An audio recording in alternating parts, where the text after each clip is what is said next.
महर्षि उड़िया बाबा को भी एक उपासक ने प्रश्न किया था कि महाराज जी, मन कैसे रुके? तो उड़िया बाबा ने उत्तर दिया, नियम पालन से। यदि हम नियम पर दृढ़ रहें तो मन हमारा क्या कर सकता है? नियम तो परमात्मा देखता है, हम लोग नियम पर दृढ़ नहीं रहते, इसी से हमारे देश की दुर्दशा है। संध्या वंदन तक का नियम जाता रहा है, भजन करने के लिए नियम की बड़ी आवश्यकता। हाँ, बड़े नियम की आवश्यकता है। तो जैसे प्रातः काल से सायंकाल तक की हर व्यक्ति की अपनी एक दिनचर्या होनी चाहिए। ऐसा नहीं कि आज हम 4 बजे उठे, कल 7 बजे उठे, पर फिर मन को आप कंट्रोल नहीं कर पाएंगे।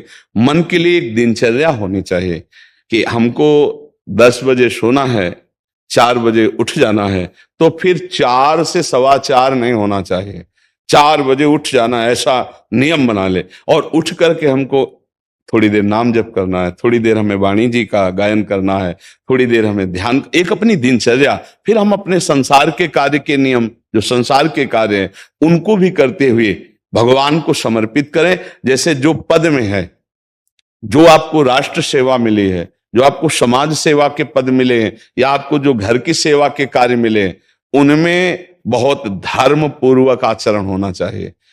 अगर आप अधर्म आचरण करते हैं, अपने पद का दुरुपयोग करते हैं, तो आप सुबह जग करके थोड़ा माला चला लीजिए, फिर भी आपका कल्याण नहीं होगा, क्योंकि आप अपने पद का, अपने सेवा का दुरुपयोग कर रहे हैं। जैसे हम जानते हैं कि अधर्म आचरण है, ये अधर्मी है, हमें पता है दोषी है, और वो हमको कुछ धन दे देता है, और हम उसको मुक्त करवाने की बात सोचते हैं, और जो निर्दोष है उसको फंसा देते हैं।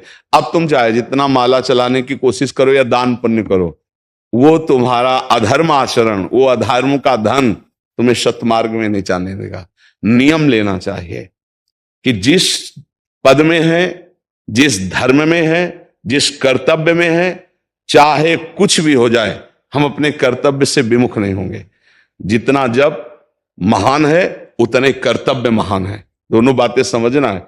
जब माला फेरा और इसके बाद बेईमानी, अधर्माचरण, इनका कोई नियम नहीं है कि हमें कैसे चलना है, तो वो माला काम नहीं कर पाएगा, क्योंकि उसका तभी सत्य भाव माना जाएगा माला जपला जब धर्माचरण है। धर्माचरण नियम से। बोले वो बड़े कट्टर नियम वाले हैं, उनको घूस नहीं, आप उनको भयभीत करके नहीं काम करवा सकते, प्रलोभन में काम नहीं करा सकते। ये हमारी गृहस्थी है ना, तो गृहस्थी के पालन के लिए धन चाहिए, और धन के लिए हम धर्म को आगे रखें, धन को नहीं। धर्म को, हमारा कर्तव्य क्या, प्रायः जैसे पूज्य बाबा ने कहा, आज हमारे देश में बहुत दुर्दशा हो रही है। दुर्दशा हो रही, क्यों? क्योंकि सब अपनी जगह से गलत हो रहे हैं। अगर अपनी जगह हम ठीक रहे तो हमारी दुर्दशा नहीं होगी, हमारा भजन कम होगा, लेकिन हम धर्म से चल रहे हैं तो हम विजयी होंगे। हम भगवान को प्रसन्न कर सकते हैं, क्योंकि हमें जो कार्य मिला है वो भगवान का ही कार्य, सृष्टि भगवान का कार्य। जैसे नए बच्चे कुछ वकालत पढ़ रहे थे, तो यहाँ के प्रश्न किया था कि हम जानते हैं कि वो दोषी नहीं है, हम जानते हैं कि वो दोषी है, पर दोषी हमें पैसा दे रहा है, तो हम वकालत पढ़ी इसीलिए, हम उसको जिताएंगे, तो क्या कोई पाप है? तो उनका खुला पाप है। बोले नहीं, हमारी कोई ऐसा कंपनी दो, ऐसा कुछ बोले कि हमारी कंपनी को ये सिखाया जाता है, तो हमको तो ये करना ही होगा, अगर नहीं करेंगे तो हमारी वकालत का मतलब क्या रहा? तो नहीं, वकालत का मतलब अधर्मी को मुक्त करवाना नहीं है, वकालत का मतलब अधर्मी के सबूत एकत्रित करके उसको दंड दिलवाना है, और धर्मात्मा को मुक्त करवाना है। अब इसके लिए आपके पास अर्थव्यवस्था अगर कमजोर भी है, तो धर्म व्यवस्था आपकी पूरी है। धर्म व्यवस्था ठीक है तो परिवार स्वस्थ रहेगा, सुखी रहेगा, भगवान आप पर प्रसन्न रहेंगे। अच्छा, फिर हमने तर्क रखा कि जैसे आपकी बहन के साथ कोई गलत व्यवहार करे, आपको पता है, और वो आपको 10 लाख रुपया घूस दे, तो क्या आप उसका पक्ष लेंगे? नहीं, तो फिर दूसरी बहन के साथ किया है। अब यहां विचार करना है ना, अपने भाई का अगर कत्ल किए हो, मुझे पता हो कि ये दोषी है, तो क्या हम पैसे से उसको मुक्त करने देंगे? लगेगा कि जान की बाजी लगा देंगे, और तुम्हें हम ऐसे ही एक गरीब आदमी की किसी ने हत्या की, तो आपका पक्ष बनता है। पर यह ज्ञान कहां मिलेगा? बिना अध्यात्म के ज्ञान तो मिलेगा नहीं। ज्ञान तो इस बात का मिला कि कैसे पैसा कमाया जाए। अच्छा, वो पैसा यदि अधर्म से आया है तो आपकी दुर्दशा कर देगा, आपकी बुद्धि भ्रष्ट कर देगा। तो जो बाबा कह रहे हैं कि आज हमारे समाज की बड़ी दुर्दशा हो रही, उसका कारण यही है कि हमें अध्यात्म का ज्ञान नहीं, हमें धर्म का ज्ञान नहीं, और बड़ी बड़ी गलतियां हो जाती है। बिल्कुल पता है आदमी निर्दोष है और हम धन के प्रभाव से उसको दंड दे देते हैं। वो दंडा भगवान जब आपको पलट कर देंगे तो आप सह नहीं पाओगे, उसका परिणाम बहुत बुरा होता है। तो इसलिए समाज को चाहिए अपने अपने कर्तव्य का पालन करते हुए एक नियमावली बना ले। जैसे कुछ दुकानों का नियम होता है कि वहां फिक्स रेट होता है, नहीं होता? वहां ये नहीं चलेगा कि कसम से कहते हैं कि तुम्हें हम अपना जान करके कि 100 रुपया मीटर ये मिला है, हम बिल्कुल मुनाफा नहीं ले रहे। नहीं, झूठ क्यों बोल रहे हो? दुकान खोले हो मुनाफा के लिए, झूठ क्यों बोल रहे हो? नहीं लेंगे मुनाफा, हम जितने का लाए हैं उससे मुनाफा लेंगे, पर 120 रुपया मीटर देंगे, कपड़ा बढ़िया है, नाप फिट है, इससे नीचे नहीं उतरेंगे, हमें सफाई देने की जरूरत नहीं है कि हम कसम खाते हैं या ऐसा। जानते हो ये बिजली है, ये दुकान है, नौकर लगे हैं, तो इसका मुनाफा लेने के लिए दुकान खोलें, कोई दान करने के लिए तो नहीं। तो सबको पता है मुनाफा लेगा, लेकिन एक फिक्स दाम, उसे 10-20 रुपया का मुनाफा लेकर के हम उसको बेच रहे हैं। लेकिन झूठ क्यों बोले? बोले झूठ के बिना धंधा नहीं चलता। नहीं, ऐसा नहीं है। अब असत्य बोलोगे तो उससे जो आपको मुनाफा मिलेगा वो आपकी बुद्धि भ्रष्ट करेगा, और सत्य है कि मुनाफा के लिए है वही चीज, और आप एक फिक्स रेट में दे रहे, बढ़िया है।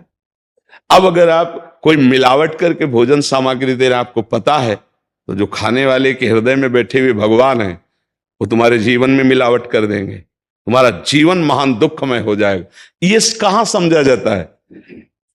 एक आदमी सिंथेटिक दूध बना रहा है, उससे कहो ये अपने बच्चे को पिला, नहीं पिलाएगा। फिर ये दूसरे का बच्चा जब पिएगा तो उसकी हालत क्या होगी? दूसरे शरीर में जाएगा तो हालत क्या होगी? वो केवल धन की बुद्धि रख रहा है। एक आदमी घी में केमिकल मिला रहा है, एक ऐसे अभक्ष पदार्थ मिला है, वो स्वयं नहीं खाएगा, लेकिन वो होटलों में भेजा जाएगा, हजारों लाखों लोग खाएंगे, बीमारी बढ़ेगी, उसको रुपया से मतलब है। ये चीज, ये दुर्दशा हर जगह धर्म का ज्ञान न होने के कारण फैल रही, नहीं फैल रही। एक मरीज बीमार है, असली दवाओं में पैसे ज्यादा है, नकली दवा लेकर के असली के दाम में बेच देना, उसको बिल्कुल फायदा ना होना। लेकिन परमात्मा देख रहा है, तुम जानते हो नकली दवा है, वो तो नहीं जानता बेचारा, ज्यादा पढ़े लिखे नहीं, किसान आदमी गांव का आया है, तुमने दे दिया और उसने पैसा दिया असली के। अब वो पैसा तुम्हारी बुद्धि भ्रष्ट करेगा, तुम्हारे परिवार में कलह पैदा करेगा और तुम्हारा पतन कर देगा। ऐसे हर डिपार्टमेंट में, हर विषय में यदि हम अपने धर्म से चले, अपने सत्य से चले और थोड़ा भी भजन होगा, वो आपको उत्तम गति प्रदान करेगा। पर ऐसा कहां समझ में आ रहा? अध्यात्म के बिना भला ऐसा समझ में आएगा? तो इसीलिए कह रहे हैं हमारे देश की दुर्दशा हो रही। पूर्वजों में पहले यह था कि हमारा धर्म नहीं जाना चाहिए चाहे प्राण चले जाएं, हमारा चरित्र नहीं जाना चाहिए चाहे सर्वस्व नष्ट हो जाए। आज इसकी कोई परवाह नहीं, तो उसी से बुद्धि भ्रष्ट हो जाती है, जीवन एक पशुवत आचरण वाला हो जाता है, और वो अपने को बड़ा सुखी समझने लगते हैं कि हमारे पास बड़ा वैभव है। लेकिन प्यारे, उस दिन को याद करो जिस दिन तुम्हारा आखिरी समय होगा, ना तुम्हारा फार्म हाउस जाएगा, ना महल तुम्हारा जाएगा, ना बैंक बैलेंस जाएगा, ना कोई व्यक्ति, और ना ये शरीर। अब तुम्हारे कर्म तुमको भोगवाएंगे। उस समय की कौन याद करता है? अगर उस समय की याद हो तो भय लग जाए कि नहीं नहीं, पाप नहीं करूंगा, क्योंकि जाना है यहां से। अच्छा, कब जाना कुछ पता नहीं, किसी भी समय ट्रांसफर हो सकता है इस शरीर से। तो हमें लगता है कि महापुरुषों के जो वचन है कि हमें एक नियम से जीवन जीना चाहिए, धर्म पूर्वक जीवन जीना चाहिए, अपने कर्तव्य का पालन करना चाहिए। जो हमारे लिए कर्तव्य, आज प्रायः धन प्रधान बुद्धि होने के कारण कर्तव्य स्वाहा हो रहा है। एक विद्यालय में विद्यार्थी के लिए जो गुरु पद में बैठा, उसका क्या कर्तव्य है? वो अपने कर्तव्य को भूला हुआ है। भला छोटे छोटे विद्यार्थियों को, जिनकी नींव पूरे राष्ट्र सेवा में, समाज सेवा में ये बन सकते हैं, अगर उनको हम सही शिक्षा नहीं दी तो उनका पूरा जीवन बर्बाद हो जाएगा। अगर उनको हम गलत सपोर्ट कर दिए तो उनका पूरा जीवन बर्बाद, क्योंकि नया जीवन है। और जगह जगह अपने अपने कर्तव्यों का यदि पालन किया जाए तो पूरा समाज सुखी हो जाए। लेकिन कर्तव्यहीनता आ रही, कोई अपने कर्तव्य को नहीं समझ रहा है। तो यही बात महापुरुष जनों को दुख लगता है कि अगर सब अपने कर्तव्य का पालन करें, धर्म का पालन करें, भगवान का नाम जप करें तो सब सुखी हो जाए। सुख सब चाहते हैं और आचरण दुख वाले करते, इसीलिए सुख नहीं मिल रहा है, परिणाम में हमें दुख मिल रहा है। सच्ची मानना, वो रुपया पूरे परिवार में अशांति पैदा कर देगा। और धर्म पूर्वक 100 रुपया लाओगे और 4-5 परिवार के बैठ के नमक रोटी खाओगे, आनंद से सोओगे, बड़ा प्यार रहेगा, भगवान की कृपा रहेगी। पर ये बात समझ में नहीं आती है। तो ये वृत्ति अगर छोड़ी ना जाएगी तो कुछ भी कर लो, कहीं भी दान पुण्य कर लो, लाभ नहीं मिलेगा। अगर दान देने की बात कही गई है तो धर्म पूर्वक कमाए हुए धन से। अगर आप मेहनत से कमाए हो ना, 10 रुपया दे दोगे ना, तो 10 रुपये का वो आटा लाके अगर 2 रोटी खाएगा तो खूब वजन होगा। और आप 1 लाख रुपया बेईमानी कर रख दोगे ना, तो बैठे बैठे वो गंदा ही सोचेगा, वजन नहीं होगा।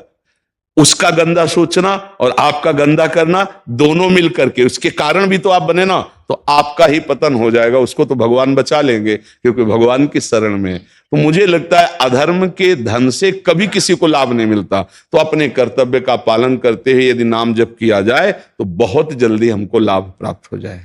बहुत सुंदर मतलब ये चर्चा होती है, अगर आप लोग इसको धारण कर लें तो निहाल हो जाएंगे। सच्ची कह रहे, ये जो बातें हैं ये बहुत सुंदर जीवन को पुष्ट करने वाली हैं, पर आप धारण कर लें तो बात है।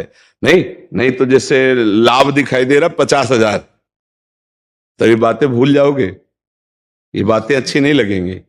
हे यार, बहुत बढ़िया काम घर में आएगा, पर हमारी ये बात ध्यान रखना, वो 50,000 घर में अशांति पैदा कर देगा। सच्ची मानना, आप धर्म से चलना, धर्म से चलोगे तो भगवान तुम्हारी रक्षा में रहेंगे। अधर्माचरण, देखो कैसी कैसी घटनाएं होती हैं। बढ़िया कार है, फिल्मी गाना लगाए चल रहे हैं, और वो एक्सीडेंट हुआ, आग लग गई, बाहर निकल ही नहीं पाए, वो अंदर ही जल गए। क्या हुआ? ये करोड़ों रुपए की कार भूंज दिया तुमको अंदर ही बैठाल के, धू धू करके आग लग गई, अंदर जल। ऐसे जलना चाहते हो या भगवान के आनंद में चिंतन करके शरीर छोटे हो फिर दाह संस्कार हो ऐसे कि सब लोग भगवान के नाम का कीर्तन करते ही जा रहे, फिर आपका अंतिम संस्कार, वहां जीवित जल गए। क्या हो सकता है? एक एक पल तुम्हारे कर्म का हिसाब होगा, एक एक सेकंड का। ऐसे कर्म करो कि हमारा अच्छा हिसाब हो, बुरा हिसाब। ये मत समझो कोई देख नहीं रहा, वो देख रहा है जिसको हिसाब करना है, वो देख रहा है। उसके लिए कोई वकील या किसी सबूत की जरूरत नहीं होती, वो सर्वांतर्यामी आपके अंदर बैठे ही देख रहा है। तो सदैव जैसे सत्संग सुन रहे हैं, तो अगर हाथ जोड़ के प्रार्थना है, थोड़ी भी बात मान लोगे तो आप सच्चे सुख के मार्ग में चलने लगोगे। नहीं तो भाई बहुत गंदी हवा चल रही है, माया की बहुत गंदगी ऐसी फैल रही, कलिकाल है ना, कि ये बातें किसी को पसंद नहीं आती। वो बात बताओ कि हम कितना रुपया कमा ले, कैसे कितने भोग भोग ले, और वो अध्यात्म में नहीं है। आपको सच धोखे में मत रहना, अध्यात्म में है। जितना आप धर्म से चलोगे उतना सुखी होगे, और लोक में है जितना धन मिल जाएगा उतना सुखी माना जाएगा। लेकिन वो सुख नहीं है, वो चंद मिनट के लिए हाइलोजन की तरह जलेगा, फ्यूज हो जाएगा। और धर्मात्मा दीपक की तरह जलेगा, पर बहुत काल तक चलता रहेगा। इन बातों का चिंतन कीजिए, खूब नाम जप कीजिए और भगवान के भरोसे रहिए, गंदे आचरण मत कीजिए।